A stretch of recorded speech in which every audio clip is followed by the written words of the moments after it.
ओम शांति। एक और खूबसूरत जर्नी के साथ एक खूबसूरत कहानी सुनाऊं आपको? सुनेंगे? चलिए शुरू करती हूँ। एक कौवा एक पेड़ की डाल पर बैठा, बहुत दुखी, अपसेट, परेशान अपनी जिंदगी से।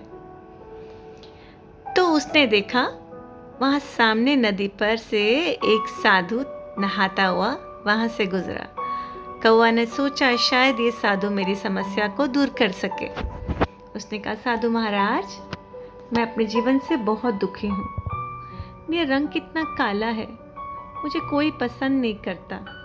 मैं जहाँ जाता हूँ मुझे लोग मेरी आवाज़ से ही भगा देते हैं। कोई मुझे प्यार नहीं करता। साधु जी ने कहा, तो तुम क्या बनना चाहते हो?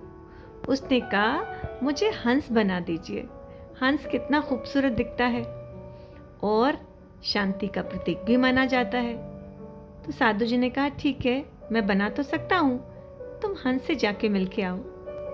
कौवा एक हंस को ढूंढता हुआ गया तो उसने हंस को देखा और बोला, हंस भैया, कितनी मस्त लाइफ है ना तुम्हारी, कितना खूबसूरत रंग है तुम्हारा, रूप देखो, वाह, और बस हमेशा पानी में तैरते रहते हो।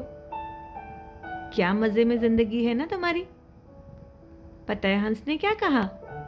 हंस ने कहा, किसने कहा? कौवा ने कहा, क्यों, क्या खुश नहीं हो तुम? तो हंस ने बोला, किसने कहा मैं खुश हूं? उसने कहा, प्रॉब्लम क्या है? उसने कहा, यही प्रॉब्लम है कि मेरा रंग सफेद है। ये भी कोई रंग है? एकदम सिंपल सा शौक का रंग होता है ये तो। दुख में लोग पहनते हैं सफेद कपड़े, और पानी में तो पानी जैसा ही दिखने लगता हूँ। अपना खाना ढूंढने में मुझे बहुत मेहनत करनी पड़ती है, शिकार ही हाथ नहीं आता। मोती ढूंढते ढूंढते तो मैं परेशान हो जाता हूँ। तो कौवे ने कहा, चलो हम दोनों साधु के पास जाते हैं, वो हमें उपाय बताएगा। दोनों साधु के पास गए। साधु महाराज ने कहा, क्या हुआ? उन्होंने कहा कि हम दोनों ही अपने जीवन से दुखी हैं, अपने रंग रूप से दुखी हैं, तो हमें आप तोता बना दीजिए। तोता कितना सुंदर है ना, और वो तो मनुष्यों की तरह बात भी कर सकता है। तो साधु जी ने कहा, ठीक है, पर एक शर्त है, तुम पहले जाके तोते से मिल के आओ। दोनों गए और उन्हें एक पेड़ की डाल पर ढूंढने पर एक तोता मिल गया।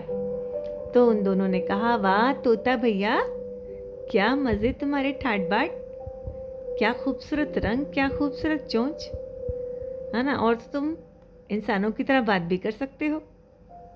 तो पता है तोते ने क्या कहा? तोते ने कहा, कौन बोला तुमको? उन दोनों ने एक दूसरे को हैरानगी से देखा और बोला, तोता जी आप भी खुश नहीं हो?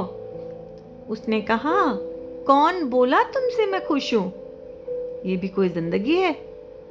कोई भी शिकारी आता है, मुझे ढूंढ लेता है और मुझे पिंजरे में बंद करके बेच आता है। सारी जिंदगी पिंजरे में मैं कैद रहता हूँ। घड़ी का भरोसा नहीं, कब कोई मुझे शिकारी पकड़ के ले जाए और पिंजरे में कैद हो जाए मेरी सारी जिंदगी। यही डर में मैं चैन से सो नहीं पाता, उड़ नहीं पाता, जमीन पर बैठ नहीं पाता। उन्होंने कहा, चलो तुम भी चलो साधु महाराज के पास, हम फिर से कुछ और बनने की इच्छा प्रकट करते हैं। तीनों गए और साधु महाराज जी को कहा, साधु महाराज, हम तीनों ही अपने रंग रूप अपनी जिंदगी से बहुत दुखी हैं। आप ऐसा करें, हमें मोर बना दीजिए। मोर तो नेशनल बर्ड है, उसको काहे का दुख, वो तो बहुत खुश नसीब है। क्या खूबसूरत उसके पंख हैं। अरे वो तो जहाँ होता है लोग तो उसको देखकर खुशी से नाचने लगते हैं। मोर ऐसा है, ऐसा नेशनल बर्ड है। तो साधु ने कहा, ठीक है, पर मोर से मिलके तो आओ। वो तीनों मोर को ढूंढते ढूंढते एक जंगल में गए और कहा, वाह मोर दादा, क्या ठाट बाट तुम्हारी, क्या किस्मत तुम्हारी, तुम्हारे पंख बेहद खूबसूरत हैं। तुम्हारा क्या रंग है, क्या रूप है, क्या चाल है। और जब बारिश पड़ती है और तुम पंख फैला के जब नाचते हो तो जानवर इंसान भी तुमको देखकर बहुत आकर्षित होते हैं। और तो और सब अपने फ़ोन निकाल के, अपने कैमरास निकाल के तुम्हें कैप्चर करने में लग जाते हैं। तुम्हारे अलावा तो उन्हें और कुछ दिखता ही नहीं है। तुम्हारी खूबसूरती सबको आकर्षित करती है। कितने खुशनसीब हो ना आप। मोर ने दुखी होकर कहा। कौन बोला? तीनों ने हैरानगी से कहा। क्यों, आप भी खुश नहीं हो? मोर ने बोला, कौन बोला तुमको मैं खुशनसीब हूं? ये भी कोई जिंदगी है? इतनी खूबसूरती कि हर समय शिकारी झपटने को तैयार बैठे रहते हैं। कल ही एक शिकारी मेरी मां को मारकर उसके सारे पंख नोच कर ले गया।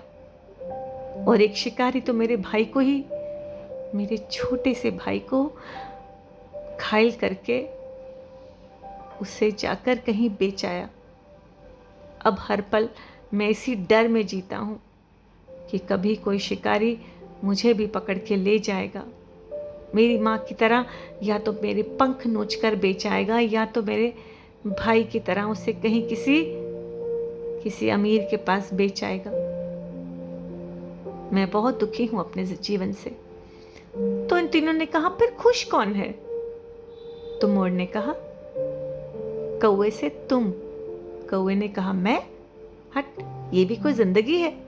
तो मोर ने कहा, तुम खुशनसीब हो क्योंकि तुम आजाद हो। तुम्हें कोई डर नहीं, तुम्हें कोई खौफ नहीं। तुम्हारी जिंदगी एकदम स्वतंत्र है। तुम्हें कल की फिक्र नहीं कि कोई तुम्हारे पंख नोच कर ले जाए, कोई तुम्हें घायल करके बेच आए। ये जीवन सबका अपने अपने ढंग से खूबसूरत भी है और चिंताजनक भी है।